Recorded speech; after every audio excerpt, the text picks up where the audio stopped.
conscience dans notre génération que nous avons bien besoin d'être remplis du Saint-Esprit.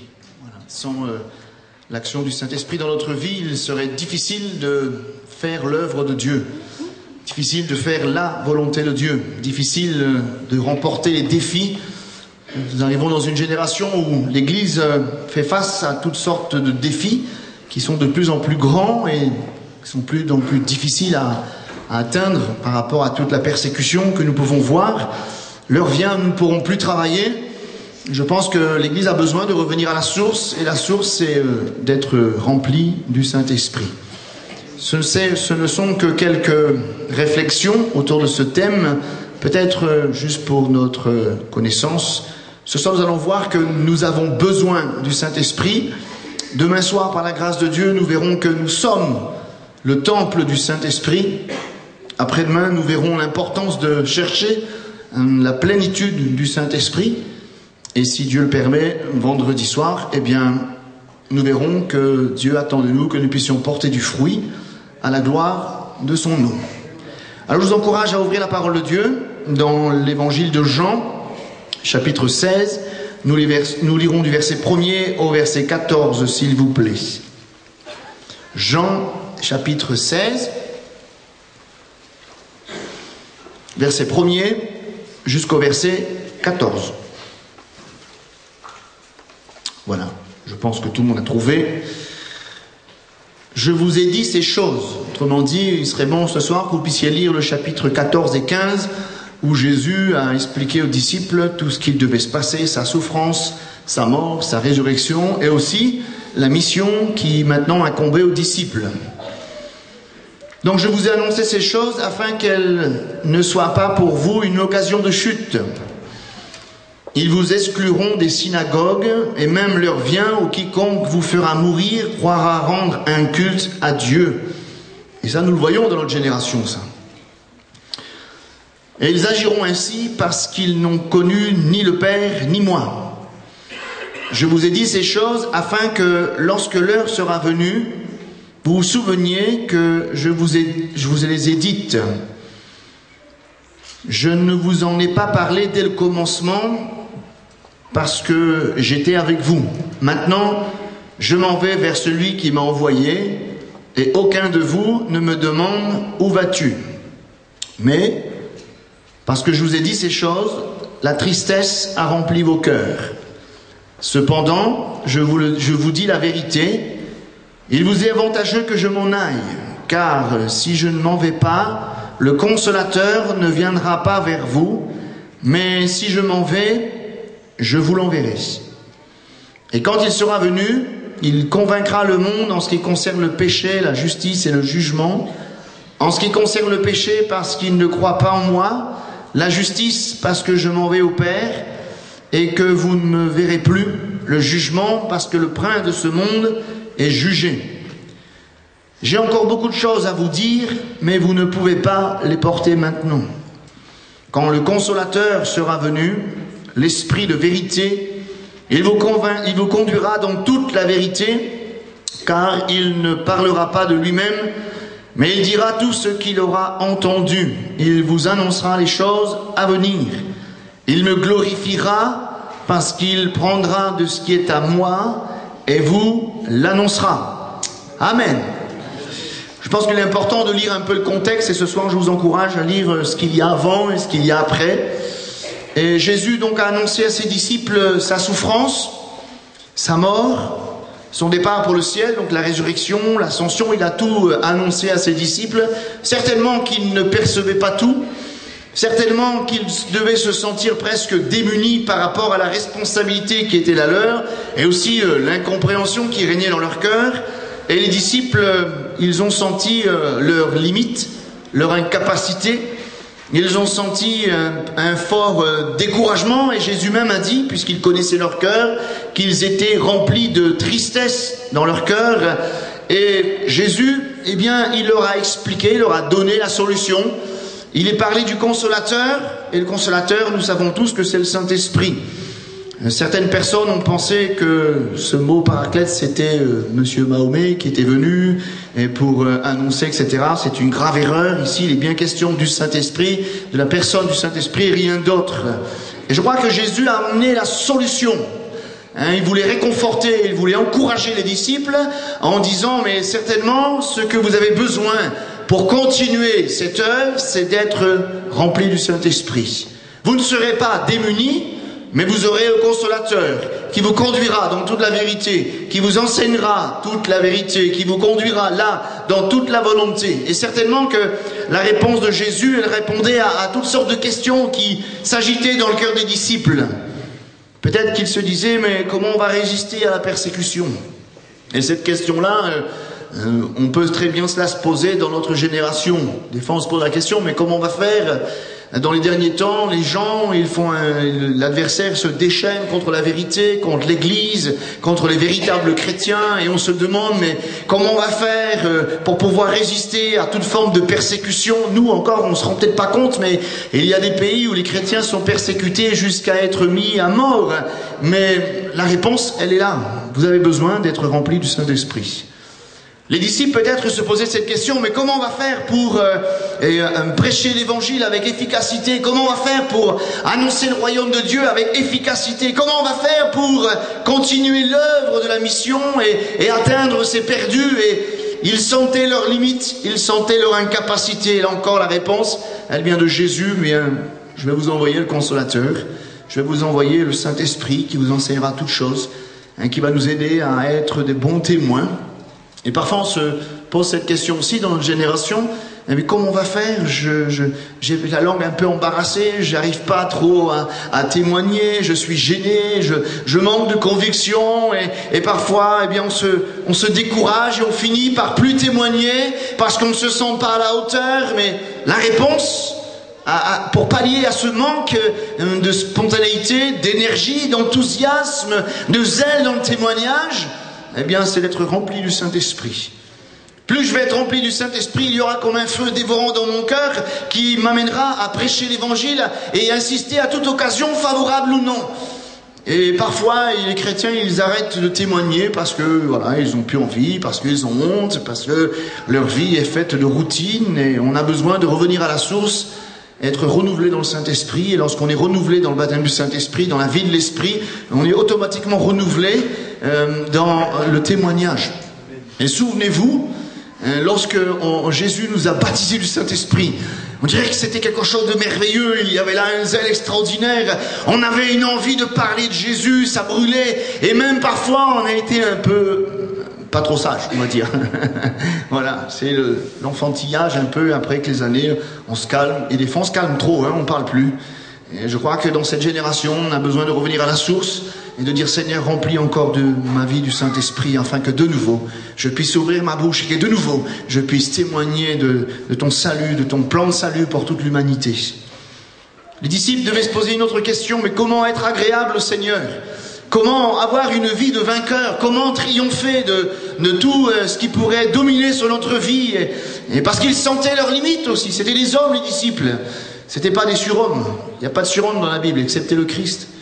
Et on se la pose cette question aussi. Comment faire pour arrêter avec le péché? Comment faire pour arrêter avec nos mauvaises habitudes? Comment faire pour marcher en plus que vainqueur et triompher de tout ce qui pourrait dominer sur nous et nous empêche de nous épanouir? La solution, ce n'est pas notre propre volonté, ça suffit pas. La solution, ce n'est pas avec nos résolutions, parce qu'elles ne tiennent pas. La solution, elle est encore là, être rempli du Saint-Esprit. On le verra tout à l'heure. Et lorsque nous sommes remplis du Saint-Esprit, nous sommes affranchis de tout ce qui domine sur nous. Les disciples, c'était facile quand il y avait Jésus, parce que Jésus les épaulait, les encourageait. Et ils prenaient même la place quand ils ne pouvaient pas faire certaines choses, comme à un moment donné ils étaient confrontés à un enfant qui était possédé et puis ils n'ont pas plu. Et Jésus a dit, mais laissez, hop, il a pris le devant, il a pris la relève et il a fait ce que les disciples n'ont pas pu faire. Bon, il a tiré une leçon, mais je crois qu'on peut se poser cette question aussi. Comment faire pour triompher de ma timidité? Il y a beaucoup de chrétiens qui pourraient être utiles à l'œuvre de Dieu dans notre génération. Il y a beaucoup d'enfants de Dieu, de chrétiens, de frères et sœurs qui voudraient au fond de leur cœur être utiles à l'œuvre de Dieu, mais Oh là, on est timide. Utile dans les dons spirituels, utile dans le témoignage, utile dans un talent, un don particulier que Dieu aurait donné pour l'édification commune, mais parce qu'on est timide, parce qu'on a peur, alors on étouffe ce qu'on a reçu de la part de Dieu, alors on a une vie complètement meurtrie, on est frustré, on est découragé, parce que la timidité nous bloque. Comment faire? La réponse, elle est encore là. Vous avez besoin d'être rempli du Saint-Esprit. Alléluia. Parce que lorsque nous sommes baptisés du Saint-Esprit, ce n'est pas un esprit de timidité que nous avons reçu, mais un esprit de force, un esprit d'amour et de sagesse. Alléluia. Comment pouvoir résister à toutes sortes de tentations? Comment pouvoir résister aux puissances des ténèbres? Eh bien, c'est là encore être rempli du Saint-Esprit. Et devant nos responsabilités, devant la mission que Dieu nous a donnée, combien on se sent démuni, on se sent... Je crois que c'est à partir de ce moment-là que Jésus est travaillé, en fin de compte. Quand on dit qu'on est capable, ça veut dire qu'on n'est pas capable de grand-chose. Et le Seigneur, il préfère voir cet état d'esprit dans notre cœur et dire, mais je suis pas capable, je me sens faible, je me sens craintif, je me sens démuni. Alors là, le Saint-Esprit va nous équiper. Là, il va nous investir d'une autorité qui n'est pas la nôtre. Et je pense que devant nos faiblesses, devant, je dirais, nos lacunes, nos limites, Jésus a dit aux disciples, et il nous dit à nous, il est avantageux que je m'en aille car je m'en vais. Et le Consolateur viendra vers vous, hein, et il vous enseignera toutes choses. Et voilà la réponse face à toutes nos inquiétudes. Voilà la réponse face à toutes nos incapacités, nos faiblesses, nos craintes, nos peurs. On a besoin de se tenir au pied du Seigneur, de le supplier de nouveau, de nous remplir du Saint-Esprit. Pas simplement nous, mais toute l'Église, tout le peuple de Dieu, dans toute cette génération, dans même l'Église universelle. Pas simplement, des fois on a une petite vision de notre petite Église locale, mais il faudrait que le Seigneur enlève les écailles de nos yeux. Et on doit supplier le Seigneur d'arroser son Église et de nouveau de le remplir. Il est capable de ranimer la flamme. Voilà, je pense qu'il est capable de ranimer la flamme. Et nous avons besoin d'être remplis du Saint-Esprit, car sans lui, sans le Saint-Esprit dans notre vie, sans l'action du Saint-Esprit dans notre vie, on ne peut pas triompher, on ne peut pas être efficace, on ne peut pas accomplir pleinement la volonté de Dieu, on ne peut pas remplir et accomplir la mission que Jésus nous a donnée. Le prophète Ésaïe, il a peut-être parlé aussi par prophétie, il dira, mais ce n'est ni par la force, ni par la puissance, ni par la force, mais par mon esprit, dit l'Éternel des armées. Je crois que nous avons besoin de prendre conscience que, aux yeux de Dieu, c'est vrai qu'il n'est pas indifférent à nos soucis quotidiens, rassurez-vous, mais ce n'est pas la priorité pour lui. Je ne dis pas qu'il est indifférent à nos soucis, à nos problèmes, parce qu'il est un Père rempli d'amour. Il n'est pas injuste pour nous laisser dans nos déboires, c'est pas ça. Et au-delà de nos problèmes, au-delà de nos souffrances, je pense que la préoccupation de Jésus dans cette génération, c'est vraiment de remplir l'Église du Saint-Esprit. Des fois, nous, on bloque par rapport à un souci et on va être omnubilé, on va être hypnotisé par un souci, par un problème, par une épreuve, par une souffrance, et on oublie l'essentiel. Vous êtes d'accord avec moi que pour Jésus, l'essentiel, c'est que nous soyons une armée remplie du Saint-Esprit pour être efficace. Et si on s'arrête à un problème, à une difficulté, à une querelle, à une souffrance, eh bien, on va stagner, on va s'arrêter et on va oublier l'essentiel. Je crois que l'essentiel, c'est d'être rempli du Saint-Esprit pour pouvoir faire l'œuvre de Dieu. Je reste convaincu que dans notre génération, ce que nous avons besoin, ce n'est pas des méthodes, ce n'est pas une méthode ou des méthodes ou apprendre l'évangile par cœur, mais on a vraiment besoin d'être rempli du Saint-Esprit. Nous devons supplier le Seigneur. Et comme dit dans l'Ancien Testament, ce verset que nous connaissons certainement tous, si mon peuple sur qui est invoqué mon nom s'humilie, prie, cherche ma face, je lui pardonnerai son péché, je guérirai son pays. Et c'est par nous que ça va se faire. Si nous revenons à la source pour être remplis du Saint-Esprit. Et pour être rempli du Saint-Esprit, il faut d'abord commencer par le baptême du Saint-Esprit. Et je voudrais vous dire que le baptême du Saint-Esprit, c'est pas lorsqu'on reçoit Jésus, on reçoit l'Esprit de Christ. Ça, c'est l'esprit d'adoption par laquelle nous crions Abba Père. Mais la Bible nous montre bien que le baptême du Saint-Esprit, le signe initial du baptême du Saint-Esprit, c'est le parler en langue. Et pour recevoir le baptême du Saint-Esprit, il faut faire attention, il faut se préparer en fin de compte. Il faut veiller à l'état de notre âme, à notre état d'esprit. Pierre, le jour de la Pentecôte, avant qu'il y ait l'effusion du Saint-Esprit, il a dit « Repentez-vous, que chacun de vous soit baptisé au nom de Jésus à cause du pardon de vos péchés, et vous recevrez le don du Saint-Esprit. » C'est là le départ d'une grande aventure pour le Seigneur, avec nous. Et je crois que ça commence par la repentance. Nous devons préparer nos cœurs, non seulement pour le baptême du Saint-Esprit, mais aussi pour le renouvellement dans le baptême du Saint-Esprit, et puis pour la plénitude. On verra ça après-demain. Ça passe par la repentance. Pour beaucoup de chrétiens, la repentance, on y passe une fois à la conversion, on vient à la croix, on demande pardon à Jésus, et beaucoup pensent qu'on n'a plus besoin de revenir à la repentance, et c'est veiller sur l'état de notre cœur.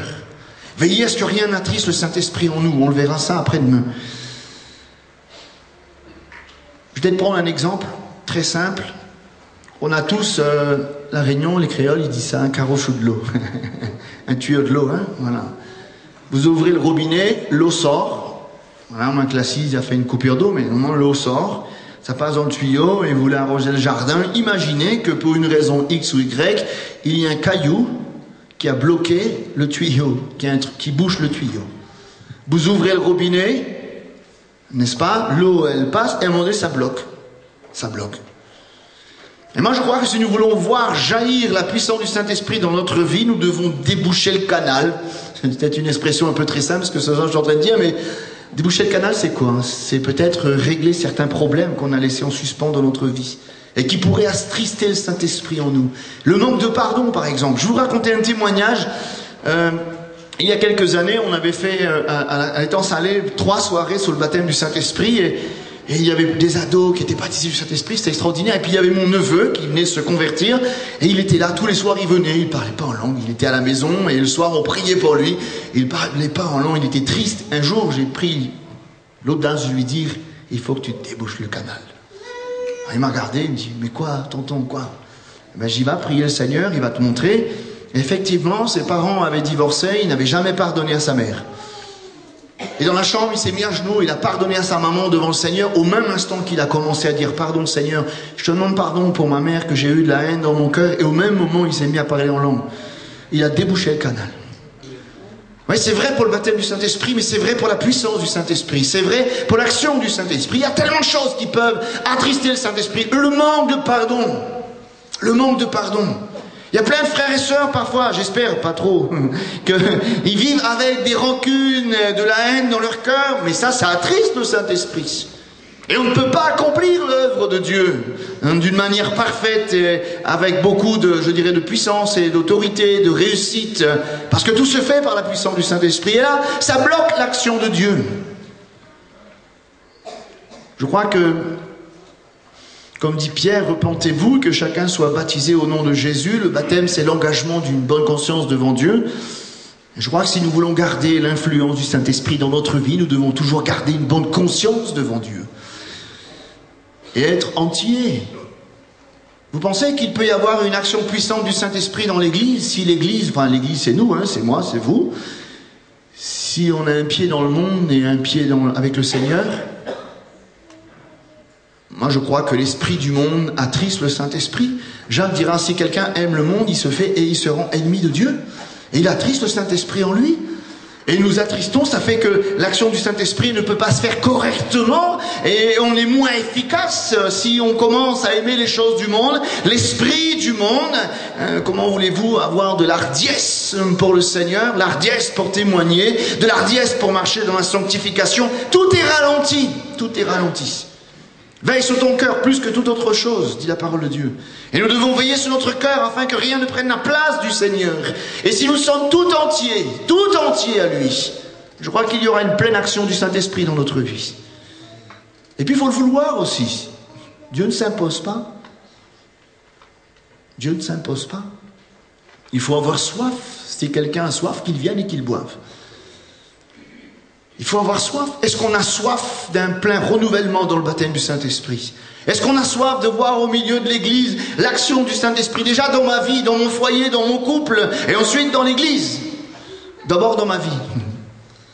ensuite dans mon couple, ensuite dans ma famille, ensuite dans l'église, ensuite à la réunion et ensuite dans le monde. Hein? Est-ce qu'on a soif de voir ce renouvellement? Et sinon, il y a beaucoup de gens qui tombent dans la routine, c'est bon, voilà, tranquille, on suit le mouvement, voilà, on est là, on écoute, on repart, on reçoit de belles prédications, alléluia, ça nous fait du bien. Ouais, vous pensez pas que Jésus veut qu'on aille un peu plus loin? Qu'on soit rempli du Saint-Esprit, qu'on soit des flammes de feu pour notre génération, qu'on soit des témoins puissants. Voilà. Parce qu'il y a une chose qui est importante. Pourquoi? Vous pensez pas que c'est important de savoir pourquoi Jésus veut nous remplir du Saint-Esprit? Est-ce que c'est simplement pour parler en langue et exercer les dons spirituels? C'est déjà pas mal, hein, de parler en langue. Celui qui parle en langue, l'apôtre Paul dit qu'il s'édifie lui-même. C'est formidable de s'édifier. Et puis en plus, si le Seigneur veut bien se servir de nous pour l'édification commune, on pourra communiquer quelques dons spirituels, c'est extraordinaire. Mais pourquoi Jésus veut nous remplir du Saint-Esprit? Je ne suis pas allergique aux chorales, mais je ne pense pas que ça soit pour faire des chorales. C'est beau les chorales. C'est bien. Jésus ne nous remplit pas du Saint-Esprit pour faire des belles comédies musicales. Ça va plus loin que ça quand même. Je crois que Jésus veut nous remplir du Saint-Esprit pour que nous soyons des témoins. Il l'a dit, vous recevrez une puissance sur vous et vous serez mes témoins. Formidable, non? Il ne faut pas rater le but. Le but. Est-ce qu'on a soif d'être des témoins et des témoins? Ça fait combien de temps que vous n'avez pas témoigné, par exemple? Réfléchissez ce soir. Réfléchissons, je me mets avec vous, hein? C'est bon de se remettre en cause. Ça fait combien de temps qu'on n'a pas témoigné? Ça fait peut-être qu'on a un voisin, un collègue de travail qui est dans la panade et qui vous raconte vos problèmes et puis ben on lui dit rien. Ah, le Saint-Esprit est éteint. Hein. Voilà, je me rappelle quand je travaillais à Cora, il y avait un collègue qui était chrétien. Je ne savais même pas qu'il était chrétien. Puis un jour, quand j'étais pasteur, j'étais allé prêcher dans l'assemblée où il était. Je fais, oh, t'es là, t'es chrétien? Ben oui, ben il a étouffé. Voilà, il a étouffé. Il a étouffé sa personnalité ici. Moi, je crois que c'est important de savoir pourquoi Jésus veut nous remplir du Saint-Esprit. Et lorsque nous comprenons pourquoi, eh bien, on va permettre au Saint-Esprit d'œuvrer dans notre vie. C'est vrai que c'est pour être des témoins, mais c'est un peu plus loin, ça va un peu plus loin quand même. Je voudrais vous encourager à ouvrir la Bible dans Romains 8. On ne va pas lire tout le chapitre, mais laissez le chapitre ouvert, on va voir quelques versets. Et là, dans ce chapitre, il est question de l'action du Saint-Esprit. Et le Saint-Esprit est cité 9 fois dans ce chapitre. Et il nous donne 9 facettes de l'œuvre du Saint-Esprit dans la vie du chrétien.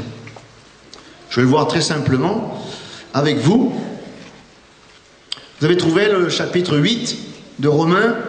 Voilà. Romains 8, le verset 2. En effet, la loi de l'Esprit de vie en Jésus-Christ m'a affranchi de la loi du péché et de la mort. Voilà une belle action du Saint-Esprit dans notre vie. Si on le laisse agir, si on ne l'attriste pas, si on s'abandonne à lui, il va nous aider à triompher de la loi du péché. Et comprenons ce soir que ce n'est pas par nos forces, nos résolutions, qu'on va pouvoir triompher du péché, parce que la loi du péché n'est plus forte que nous. Paul dira, je vais faire le bien et je fais le mal que je hais, je fais le mal que je ne veux pas. Il y a une loi, c'est la loi du péché. Je crois que si on ne fait pas attention, nous serons sans cesse à nouveau vaincus par les mauvaises habitudes, par le péché qui est là. Ce qui est formidable quand on regarde les symboles du Saint-Esprit dans la Bible. Un des symboles, c'est le feu. Et souvent, je dis ça à l'étang salé parce qu'il y a beaucoup d'agriculteurs. Ben, autant penser, il y a des agriculteurs, ils vont comprendre ça. Quand il faut défricher un champ, ils mettent le feu. Chac, brûle tout. Toutes les mauvaises herbes, ils brûlent. 2-3 jours après, ils passent motoculteur. On dirait que la terre, elle est renouvelée. Hein, voilà. Dans Osée 10, il est dit, défrichez-vous un champ nouveau. Et je crois que parfois nous avons besoin, pas parfois, nous avons besoin d'être remplis du Saint-Esprit pour pouvoir être affranchis. C'est le péché. Le péché, c'est manquer le but. C'est comme une hémorragie dans notre vie. Quand on pratique le péché et on laisse le péché triompher de nous, il y a comme une hémorragie. Donc on perd de notre autorité, on perd de l'efficacité, on perd de notre enthousiasme, on perd je dirais, de cette puissance, de cette force. On attriste le Saint-Esprit. Et le Saint-Esprit nous aide à être affranchis de la loi du péché. En fait, c'est une vie de liberté. Si je suis rempli du Saint-Esprit, j'ai part à cette vie de liberté. La liberté, c'est quoi la liberté? C'est de pouvoir dire non au péché. Ça, c'est la liberté. La liberté, c'est pas je fais ce que je veux. Non, la liberté, c'est de pouvoir dire non au péché. Et on a bien besoin d'être rempli du Saint-Esprit parce que la chair, mais c'est la chair qui nous fait pécher. Jamais le Saint-Esprit va nous pousser à pécher. Jamais, jamais, jamais. Dieu ne peut pas aller contre sa nature. Mais c'est la chair qui nous emmène à pécher, parce que la chair, elle aime le péché. Mais si je suis rempli du Saint-Esprit, bien, la vie de l'Esprit, elle va engloutir les œuvres de la chair. Et je crois que pour être renouvelé dans la vie du Saint-Esprit et faire mourir les œuvres de la chair, il y a un instrument qui est un instrument de mort, c'est la croix. De revenir à la croix et de confesser ses péchés. Il sera fidèle et juste pour nous pardonner, non seulement nous pardonner, mais aussi nous débarrasser, nous donner la victoire, et il va nous remplir du Saint-Esprit, et je crois qu'on aura plus de force. Regardez dans la Bible, il y a des expériences. J'en prends une parmi tant d'autres, le peuple d'Israël qui doit avancer dans le pays de Canaan. Il y a eu une victoire extraordinaire sur la ville de Jéricho. Les murs sont tombés parce que le peuple était sanctifié, c'était extraordinaire. Ils étaient là comme dans un rêve. Ils ont une petite ville appelée Haï, ils ont dit c'est même pas la peine d'envoyer tout le monde. Ils ont pris un râteau, une grosse défaite. Pourquoi? Il y avait le péché au milieu d'eux. La nuée n'était plus là. Des fois, on se dit, mais pourquoi j'avance pas dans ma vie chrétienne? Pourquoi je prospère plus? Pourquoi j'ai plus d'enthousiasme? Pourquoi il n'y a plus la rosée? Vous savez, la rosée fraîche, comme oh, j'ai envie d'aller à la réunion, j'ai envie de servir le Seigneur, il y a du zèle et non de la paresse, il y a de l'enthousiasme, il y a l'envie. Pourquoi j'ai plus ces choses? Peut-être qu'il y a des péchés là qui se sont installés dans les coins de notre vie et c'est comme une gangrène. Je crois que nous devrions nous examiner nous-mêmes et dire, Seigneur, sonde-moi et dis-moi si je suis sur une mauvaise voie, et s'il y a un péché là, Seigneur, qui est en train de faire une hémorragie, eh bien remplis-moi du Saint-Esprit afin que je sois affranchi. Voilà le verset 9. On reste dans Romains 8, là. Hein. Verset 9. Il y a une autre action du Saint-Esprit qui est à peu près la même que ce que je viens de dire. Là, il est parlé du péché, mais là, c'est les œuvres de la chair. Et pour vous, vous ne vivez pas selon la chair, mais selon l'Esprit. Si du moins l'Esprit de Dieu habite en vous, si quelqu'un n'a pas l'Esprit de Christ, il ne lui appartient pas. Il est parlé des œuvres de la chair. Vous connaissez les œuvres de la chair, Galates 5, 19, hein? Toute la liste, querelle, jalousie, animosité, rivalité, etc., etc., etc. C'est les œuvres de la chair. Vous croyez que les querelles, les rivalités, les jalousies, effectivement, ça attriste le Saint-Esprit. Et ça empêche l'œuvre de Dieu de se faire dans ma vie et aussi dans l'Église. Le Saint-Esprit a un autre symbole, c'est le vent. En France, il y a une saison qui s'appelle l'automne. Vous avez tous entendu parler, les feuilles sont un peu marron. Au Canada, elles sont toutes les couleurs, hein, c'est joli. Et quand le vent souffle, il ne prend que les feuilles mortes. Et la feuille morte, elle est trimballée par le vent. C'est même plus la feuille qui sait où elle va aller, c'est le vent qui emmène la feuille là où le vent veut. Et moi, je crois que c'est une belle image pour nous. On doit mourir à nous-mêmes, afin que le Saint-Esprit nous amène là où peut-être nous ne voulons pas aller. Afin de faire taire notre propre moi. Est-ce que c'est pas ça aussi, les œuvres de la chair? C'est le moi, c'est ma volonté, c'est mon propre ego. Et je crois que nous avons besoin d'être remplis du Saint-Esprit, afin que ce n'est plus notre volonté qui prime dans notre vie, mais la volonté de Dieu. Que le Saint-Esprit nous arrache à notre moi. Que le Saint-Esprit nous arrache à notre propre ego pour faire sa volonté et être conduit par le Saint-Esprit. On verra ça tout à l'heure. Verset 11. Il y a une troisième action que nous voyons. Il est dit, et si l'esprit de celui qui a ressuscité Jésus d'entre les morts habite en vous, celui qui a ressuscité Christ d'entre les morts rendra aussi la vie à vos corps mortels par son esprit qui habite en vous. Il est parlé de résurrection. Quand je je parle de résurrection, je pense que c'est une vie nouvelle. Et il est parlé d'une vie de puissance. Et lorsque je suis rempli du Saint-Esprit, lorsque le Saint-Esprit... Être rempli du Saint-Esprit, j'ouvre une parenthèse, tiens. Être rempli du Saint-Esprit, c'est quoi? Est-ce que c'est parler en langue très fort et taper du pied, des mains? Une fois, j'avais quelqu'un dans mon assemblée qui, quand elle parlait en langue, elle tapait du pied, elle tapait des mains. Je dis, pourquoi tu fais ça, sœur? Parce que je suis rempli du Saint-Esprit. Je fais, waouh. Non, c'est pas comme ça. Être rempli du Saint-Esprit, c'est une qualité de vie qui glorifie le Seigneur et qui reflète la sainteté de Dieu. C'est une nouvelle vie, avec des nouvelles aspirations. On n'aspire plus aux choses de la terre, mais aux choses de l'esprit, aux choses de Dieu, aux choses éternelles. On cherche d'abord le royaume de Dieu. C'est ça la vie nouvelle. Et lorsque je suis rempli du Saint-Esprit, j'entre dans une nouvelle dimension. Je vais m'attacher aux choses d'en haut. Il y a d'autres priorités. Vous savez pourquoi des fois les chrétiens ont des mauvaises priorités? Parce que, voilà, c'est pas le Saint-Esprit qui les dirige. Et en étant dirigé par le Saint-Esprit, on aura les bonnes priorités. Et les bonnes priorités, c'est quoi dans notre vie? C'est les priorités de Dieu. Voilà. Verset 14.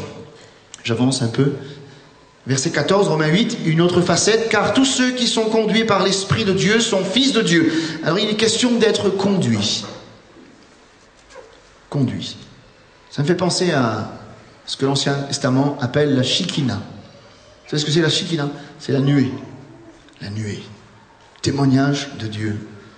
Et lorsqu'il y avait la Shekinah, la nuée, c'était la colonne de feu la nuit et la nuée la journée. Le peuple d'Israël, dans le désert, ne partait pas tant que la nuée, elle décollait pas. Si la nuée allait à droite, ils allaient à droite. Ils suivaient. Et c'est vrai, quand on regarde l'histoire, on pourrait penser qu'ils tournaient en rond. Vous vous rendez compte, 40 ans, ils ont tourné en rond dans le désert, mais Dieu savait ce qu'il faisait. Il était en train d'épurer le peuple. Il était en train de les préparer à Canaan. Et ils ne tournaient pas en rond du tout. Et Dieu ne peut pas nous faire tourner en rond. Mais il est préparé à faire des progrès. Et je crois que lorsque nous sommes remplis du Saint-Esprit, le Saint-Esprit nous conduit à entreprendre certaines choses, à faire certaines choses. Il nous conduit. Il nous conduit. Et je crois que nous avons besoin d'être conduits par le Saint-Esprit pour pouvoir faire l'œuvre de Dieu. Ça ne dépend pas de celui qui veut, celui qui court. On ne doit pas faire tout ce qui se passe par notre tête. Des fois, on a des bonnes intentions, mais ce n'est pas forcément la volonté de Dieu. Tiens, ça me fait penser à quelque chose. Lorsque le peuple d'Israël a ramené l'arche de l'Alliance, alors ils ont fait un char tout neuf. Déjà, ils n'avaient pas à le mettre sur un char parce que le Seigneur disait qu'il devait le porter. Et puis voilà que l'arche, il était un peu en train de palanquer, comme on dit. Usa, le brave, il croyait faire une bonne chose, il a mis la main dessus, il n'avait pas à toucher l'arche. Il a été foudroyé. Vous voyez, on peut avoir de bonnes intentions, mais ce n'est pas forcément la volonté de Dieu. Mais en étant rempli du Saint-Esprit, le Saint-Esprit me conduit dans toute la vérité, me conduit dans la volonté de Dieu, me conduit dans le plan de Dieu. D'où l'importance de marcher par l'Esprit et non pas par la vue. Et je crois que c'est important de rechercher à être rempli du Saint-Esprit pour être conduit là où Dieu veut que nous soyons. Vous savez, lorsqu'on est là où Dieu veut que nous soyons, on est en bénédiction pour les autres. On est comme un oasis, on est comme en bénédiction pour les autres. Déjà, nous, on est bénis. Mais lorsqu'on est là où Dieu ne veut pas que nous soyons, nous sommes à côté. On se dessèche. Voilà, on se dessèche. Le verset 16, j'avance. L'Esprit lui-même rend témoignage à notre esprit que nous sommes enfants de Dieu. Voilà une autre facette de l'action du Saint-Esprit dans la vie du chrétien, lorsqu'il est rempli du Saint-Esprit. Le Saint-Esprit rend témoignage à notre esprit. C'est quand même rassurant, ça, non? Rassurant. Le Saint-Esprit nous rassure, nous console. Nous donne de l'assurance. Et je crois que le Saint-Esprit, quand il parle ici, il y a des choses qui ça ne s'explique pas, ça se vit. Il y a le témoignage du Saint-Esprit dans notre cœur que là, c'est bon ce que tu fais, c'est dans la volonté de Dieu. Même s'il y a une multitude qui se dresse contre nous, même s'il y a une multitude qui peut-être ne conçoit pas la même chose que nous, là on va essayer de vous décourager, mais il y a le témoignage du Saint-Esprit, là, c'est bon, Dieu est avec toi. Vous êtes d'accord avec moi, quand on a le témoignage de savoir que Dieu est avec nous, waouh, mais on ne s'arrête pas, on fonce, hein. Non pas comme des têtes en l'air, comme des mulets sans intelligence, mais on a le témoignage du Saint-Esprit que là on est dans le plan de Dieu, on a une vie pleine d'assurance, pleine d'assurance. Alors le verset 23, je continue parce que je voudrais finir les 8. Ce n'est pas elle seulement, mais nous aussi, qui avons les prémices de l'Esprit. nous soupirons en nous-mêmes et attendons l'adoption, la rédemption de notre corps. Alors il est question ici des prémices. Les prémices, c'est l'avant-première un peu. C'est les fruits de la première saison, c'est les premiers fruits, etc. Et moi je pense que lorsque nous sommes remplis du Saint-Esprit, on a déjà les prémices de ce qui nous attend dans le ciel. Et c'est formidable, quand on sait, on a les prémices de ce qui nous attend dans le ciel, c'est une motivation, non ? De savoir qu'il faut persévérer, des fois on est découragé, il y a des circonstances de la vie qui sont difficiles, il y a la persécution, il y a les souffrances, peut-être physiques, morales, mais si le Saint-Esprit, on est rempli du Saint-Esprit, il va renouveler en nous cette vision du ciel, de ce qui nous attend, la rémunération, la gloire, la félicité, je dirais même l'allégresse et la paix, et ça va nous aider à aller toujours de perfection en perfection, de victoire en victoire, de persévérance en persévérance. Et c'est pour ça, des fois on se demande, mais pourquoi certains chrétiens font plus de progrès que l'autre? Vous avez des gens, ils sont... Bon, pas ici, je ne vous connais pas, c'est ça qui est bien. Il y a des gens, ça fait 25 ans qui connaissent l'évangile et ils font pas plus de progrès que cela. Et puis il y a des gens qui se convertissent et au bout de 2 ans, ils font des progrès extraordinaires. Pourquoi? Est-ce qu'il y aurait du favoritisme dans le cœur de Dieu? Est-ce qu'il y a une élite au milieu du peuple de Dieu? Pas du tout. La Bible dit que Dieu ne fait favoritisme de personne.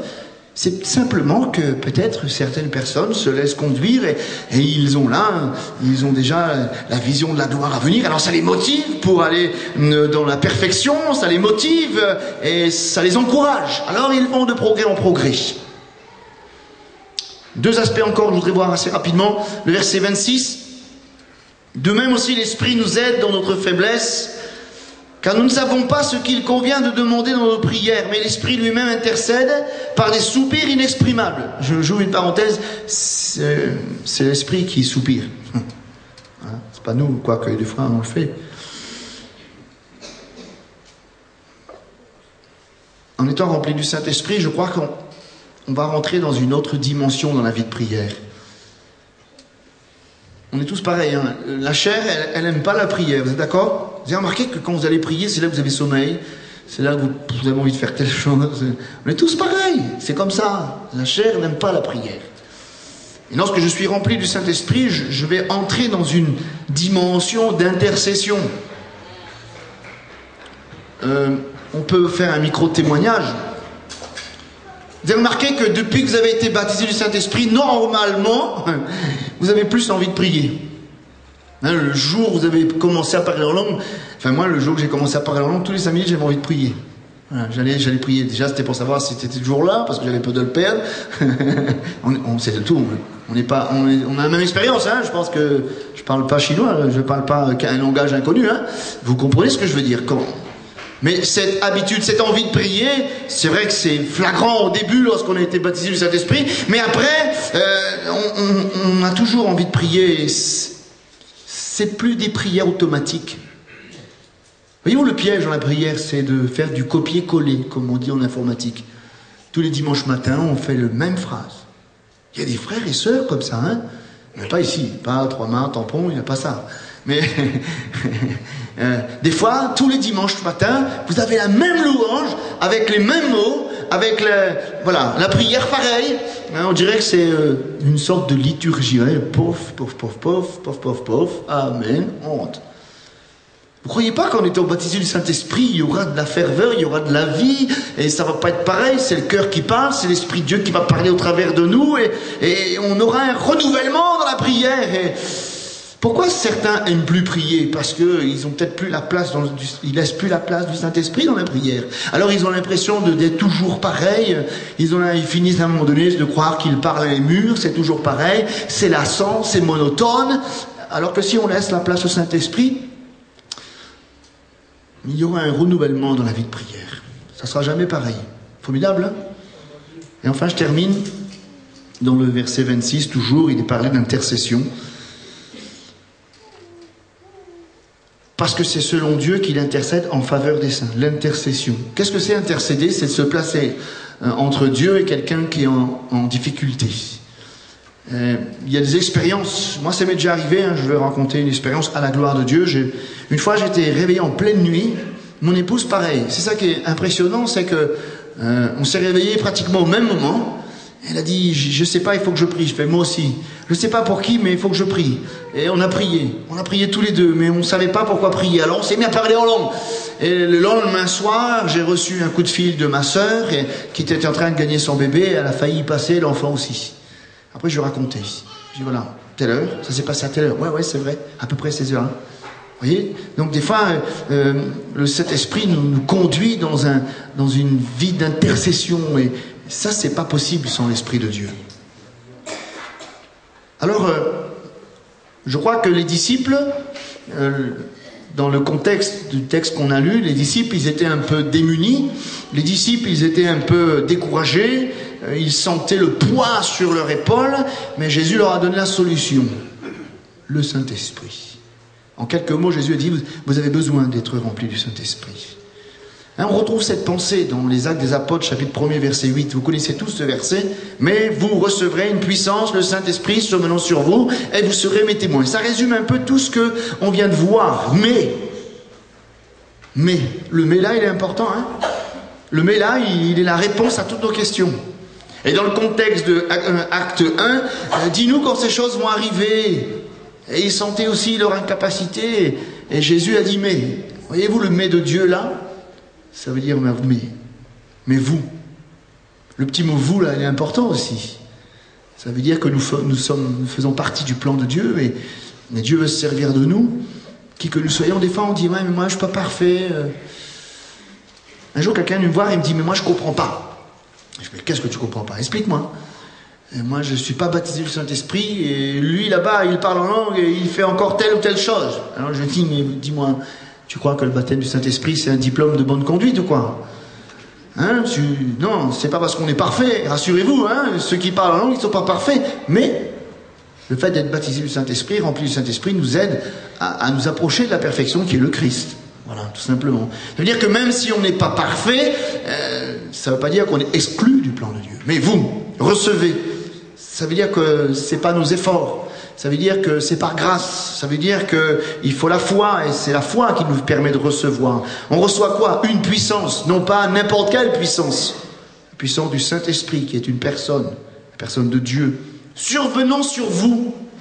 On voit bien l'image, survenant sur vous, extérieur, intérieur. C'est pas le fruit je dirais, de quelque chose qu'on va inventer. Non, ça vient. Voilà. Et vous serez. Ça veut dire qu'il y a un travail du Saint-Esprit. Ça veut dire qu'une fois qu'on est rempli du Saint-Esprit, baptisé du Saint-Esprit, on n'est pas encore. On va être façonné, on va être formé. Et vous serez quoi?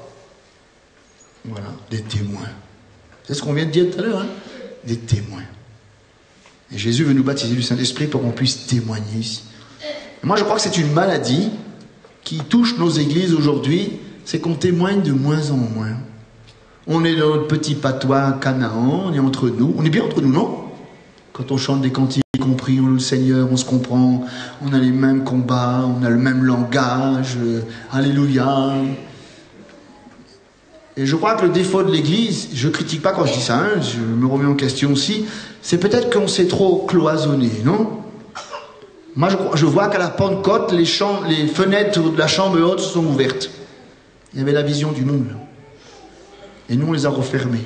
On est là entre nous, alléluia, on passe des bons moments ensemble. Non, hein, Jésus nous baptise pour être des témoins. À Jérusalem, je dirais à la maison, en Judée, dans mon travail, dans la Samarie, il y a peut-être dans ma région, et pourquoi pas un jour aux extrémités de la terre, ça c'est Dieu qui décide, hein, voilà.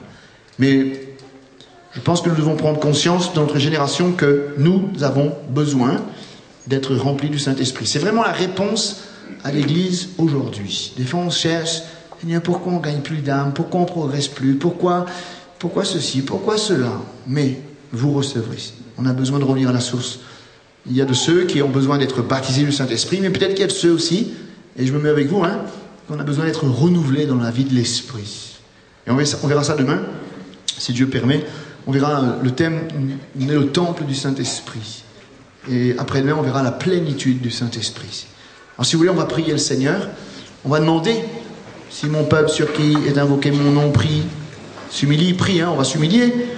On va prier. On va supplier Dieu de visiter son peuple et de nous remplir à nouveau du Saint-Esprit, hein, de baptiser ceux qui ont soif. Et vous qui peut-être n'avez pas expérimenté le baptême du Saint-Esprit, hein, commencez à prier à haute voix déjà. Si vous voulez parler en langue, il faut parler à haute voix. Non pas pour être, ne vous écoutez pas, mais vous priez, vous avez soif et vous commencez à glorifier le Seigneur. Après, c'est lui qui le fait, le Seigneur. C'est lui qui vous baptise du Saint-Esprit. Mais ayez le saint désir et il faut que vous ayez soif et il faut que vous le vouliez. Hein, je ne te lâcherai pas, Seigneur, tant que tu ne m'as pas baptisé du Saint-Esprit. Bien que ce soir, il y a de ceux des chrétiens qui ont besoin d'être renouvelés dans le baptême du Saint-Esprit. On va prier Jésus. Il est riche pour tous ceux qui l'invoquent avec sincérité de cœur. Soyons sincères avec nous-mêmes, soyons sincères avec Dieu, et comprenons que, voilà, c'est le besoin de l'Église dans notre génération. Seigneur, nous ne voulons pas de méthode, nous ne voulons pas toutes sortes de l'organisation, mais nous voulons vraiment le baptême du Saint-Esprit, Seigneur. C'est ce qui a rendu les disciples efficaces, c'est ce qui a permis à l'Église de grandir, Seigneur, et c'est ce qui a permis à l'Église d'en arriver là où elle est aujourd'hui, Seigneur. S'il n'y avait pas l'action du Saint-Esprit, eh bien, l'Église serait un monument. Et je crois que tu veux que l'Église soit un mouvement où il y a du bruit, du bon bruit. C'est le bruit du Saint-Esprit, Seigneur. Visite ton peuple ce soir, Seigneur, et renouvelle-nous dans la vie de l'Esprit, Seigneur. Oui, viens, Seigneur, nous soupirons après un renouvellement, Seigneur. Que notre vision soit plus grande, que nous ayons soif de parler de toi, Seigneur. Que nous ayons soif, Seigneur.